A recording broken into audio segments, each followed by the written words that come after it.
Hey guys, today I'm going to be installing my crankshaft sprocket onto my crank snout here, and I'll take you through that process.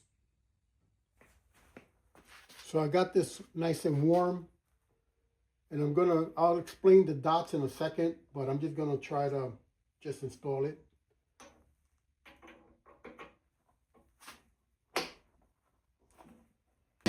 Okay, I'm going to see if I can use my damper installer, my 8-inch. I have an 8-inch balancer fluid damper, and I'm going to try to use that instead of buying another tool to try to install the crankshaft sprocket.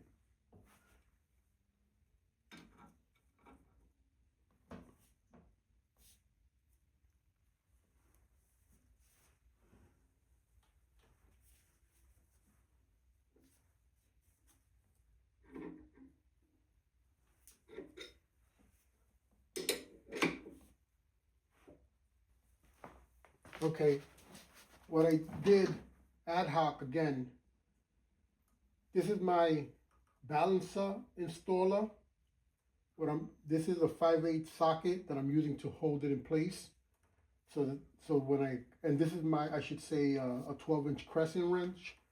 This is a bearing, and these are my old bronze valve guides, spaced equidistant, so that the crankshaft sprocket doesn't wobble and it keeps it pressed the same. I don't have a large enough tube to kind of drive it in, and I really don't want to be banging on it either. And then I put a washer that's greased between the end of the installer and the actual crankshaft, so that it's not trying to put pressure on the crank to spin it due to the friction. It does take some force because you got to go in opposite directions here to hold it steady, but it seems to be working and going in.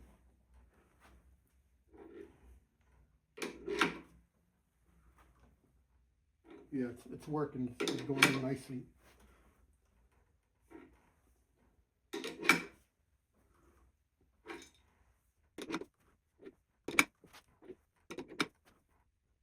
Yeah, it looks like it's nice and even.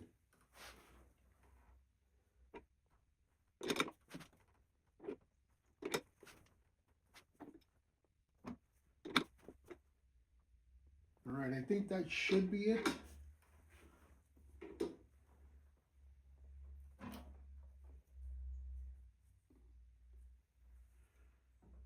Let's see.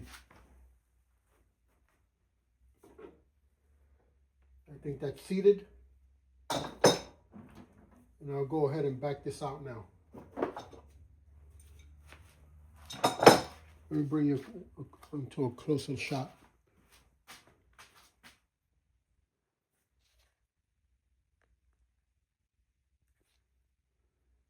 Okay. Okay, I managed to get the crankshaft sprocket on, and it's on there very good. You will notice on many crankshafts, there's actually like a little extra lip. If you can see that where I'm pointing to right now. It's very hard to see, but hopefully you can see that on camera. You see the discoloration there? And that kind of gives you an indicator, at least with my crankshaft, I think many others have it as well, as to when you're in. Also, I didn't show it earlier. These crankshaft sprockets have two sides.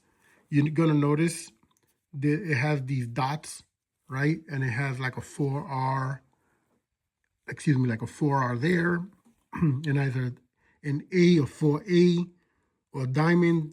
That means, given the position that you use for your keyhole slot, is whether your cam is advanced, therefore the A, or R for retarded.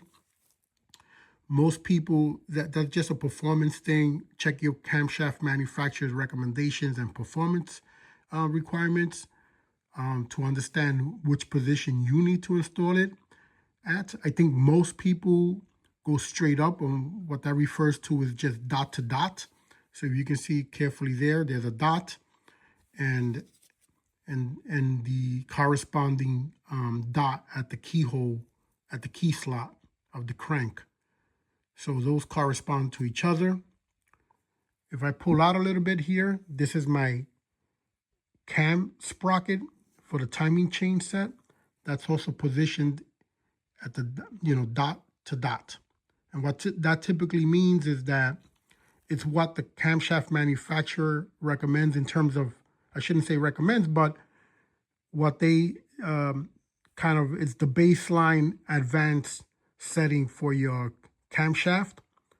And typically means when you're there is that your first piston on the driver's side is at top dead center. But that's, again, it's a little bit more than that. It also means that it's on the intake stroke. I won't go into the specifics of that. There's other videos that will explain that.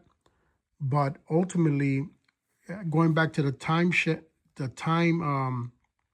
gear set, you may want to dry fit it to make sure that everything fits in properly before you go ahead and install your chain, that goes around this. I will go and record that separately. You just want to make sure everything looks in line.